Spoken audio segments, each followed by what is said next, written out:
How are you today? Last time we talked about the use of caregiving tools, equipment, and paraphernalia. Now what we are going to study today is about hazards and risks. Okay, let's start. Now, what are the difference between hazards and risk? Okay, hazard. Hazard is anything that may cause harm to an individual, such as chemicals, electricity, open drawers, and inadequate ventilation. Hazards are anything that can cause harm, damage, or adverse health effects to people in a workplace.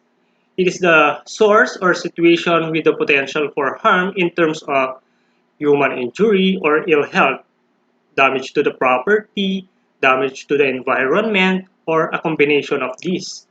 Example of hazards are broken glass, wet floor, fire, and so on and so forth.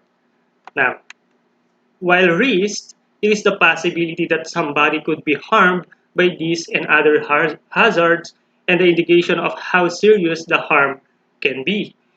It is the chance of something happening that will have a negative effect.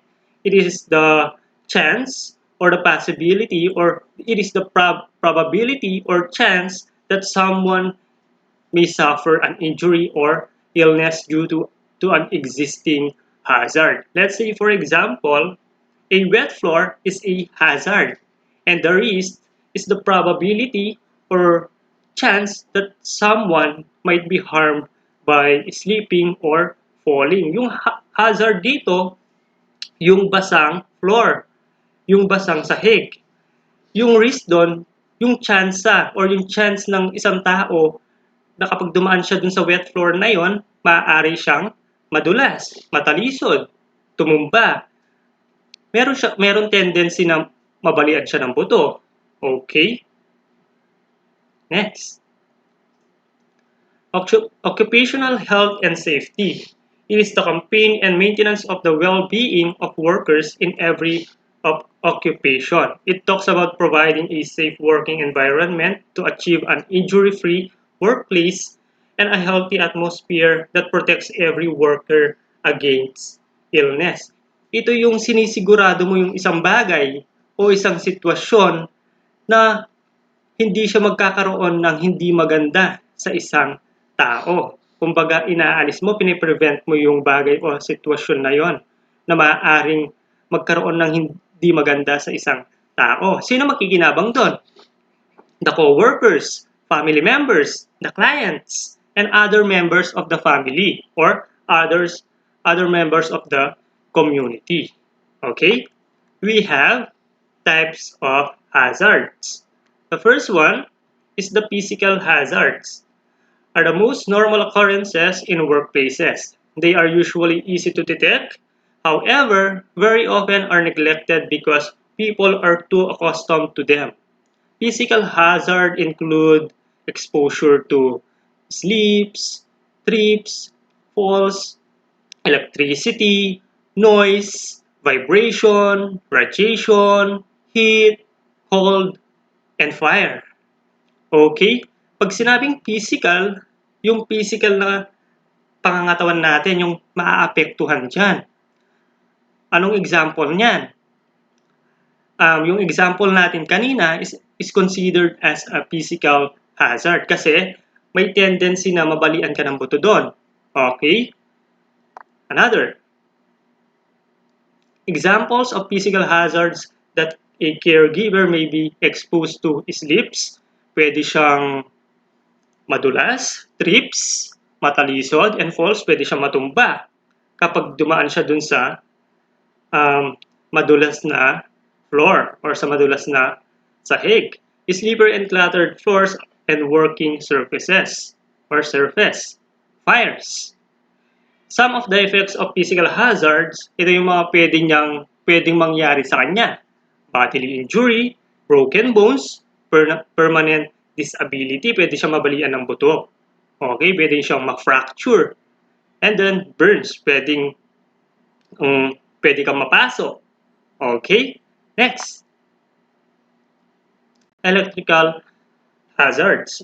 Even in daycare institutions or nursing homes where care should be of utmost concern. Improper wiring and frayed cords may still go unnoticed. Misuse of electrical equipment also happens in any type of work environment.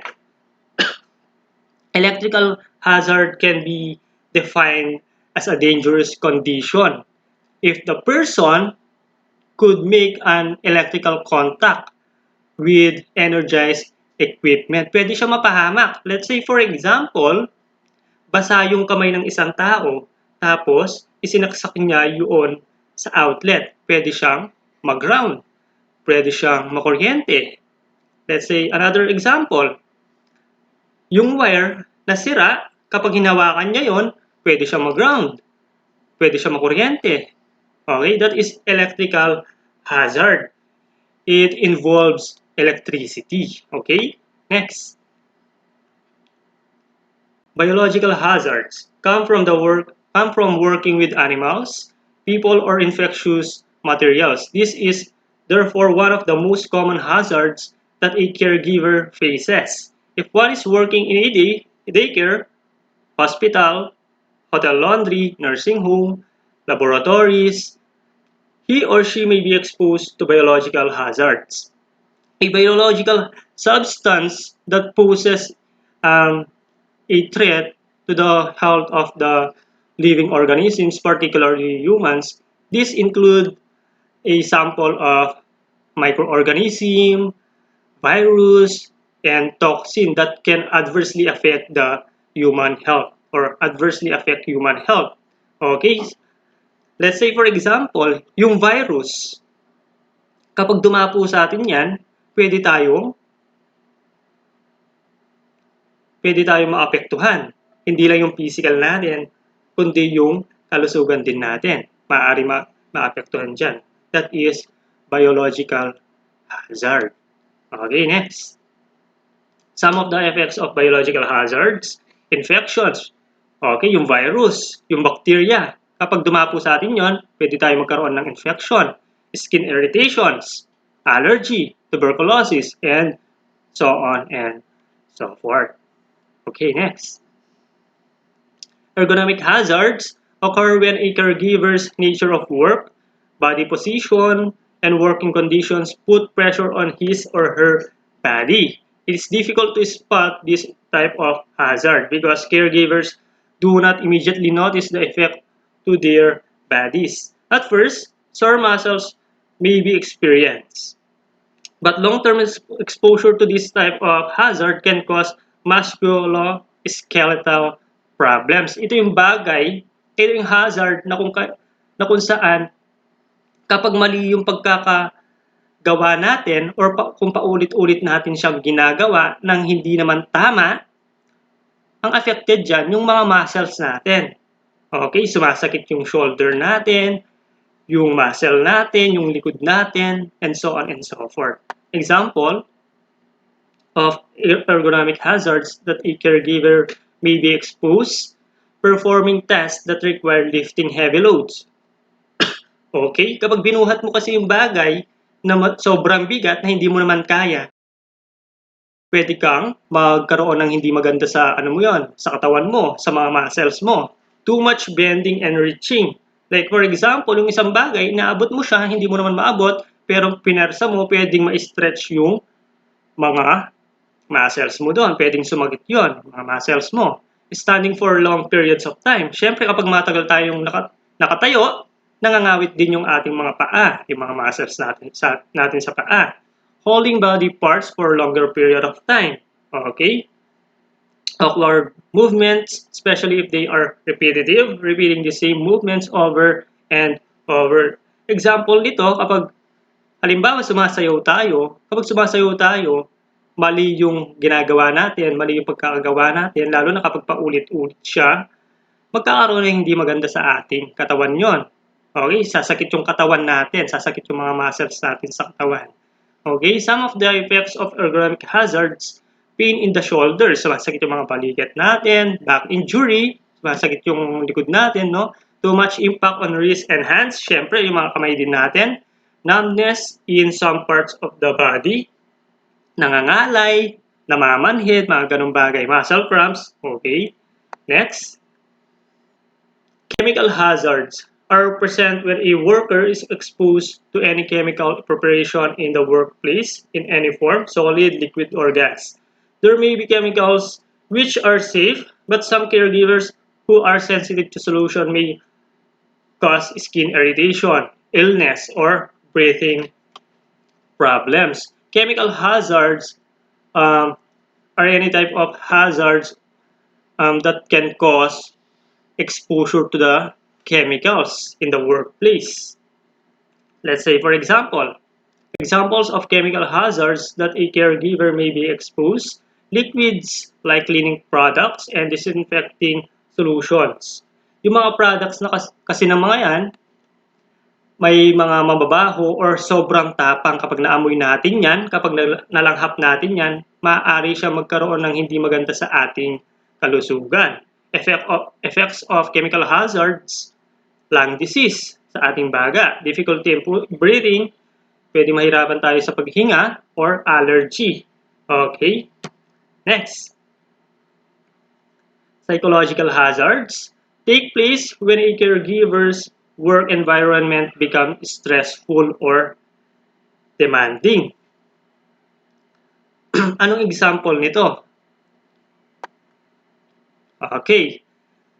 Examples of psychological hazards that a caregiver may be exposed to: burnout, fatigue, and on-call duty. Halimbawa, kapag nagtatrabaho kasi tayo, natatabaan tayo ng trabaho. Hindi na natin nagagawa ng maayos yung trabaho natin, hindi na natin siya natatapos. Hanggang sa ma-stress tayo, hanggang ma-depress tayo.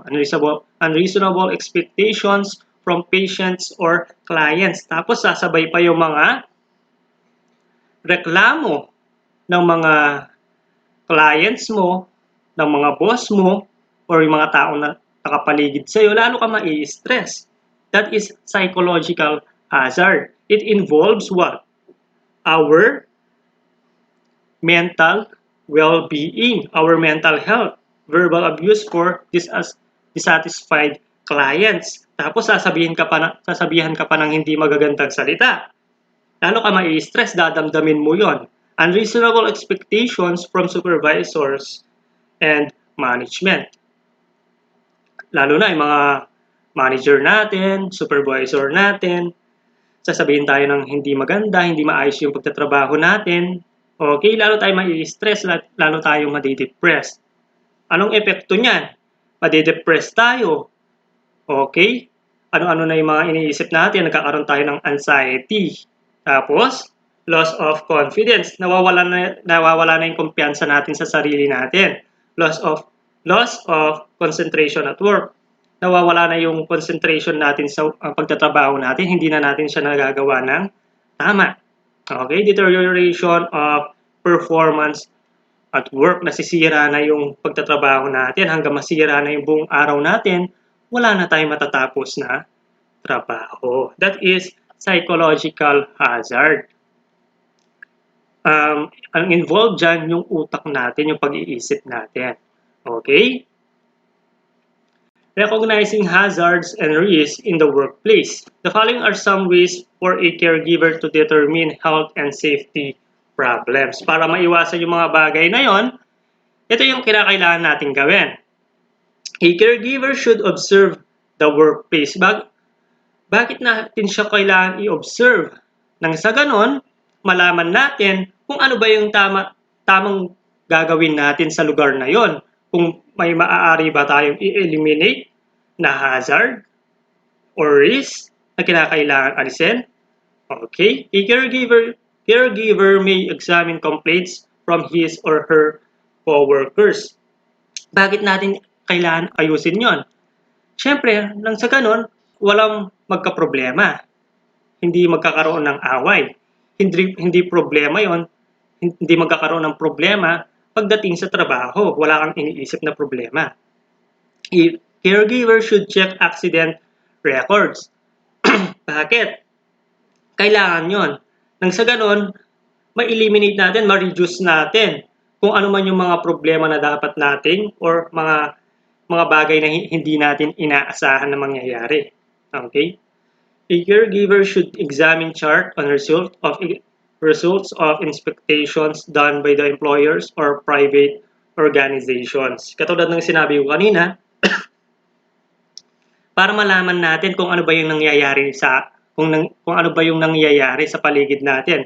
Nang sa ganon, maiwasan natin at mabawasan yung mga bagay na hindi naman kaaya-ayang nangyayari. Okay, next. A caregiver may use checklists and inspect the workplace in order for you to have a record and a basis. Okay?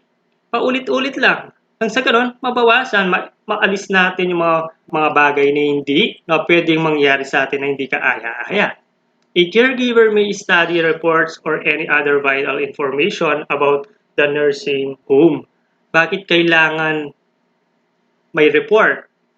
Nang sa ganon, alam natin kung ano yung nangyayari sa paligid natin, sa mga kasamahan natin, at sa mga taong nakapaligid sa atin.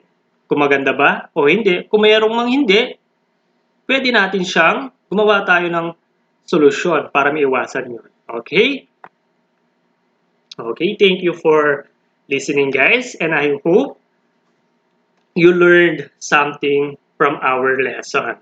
That's it. That's all for today. Thank you.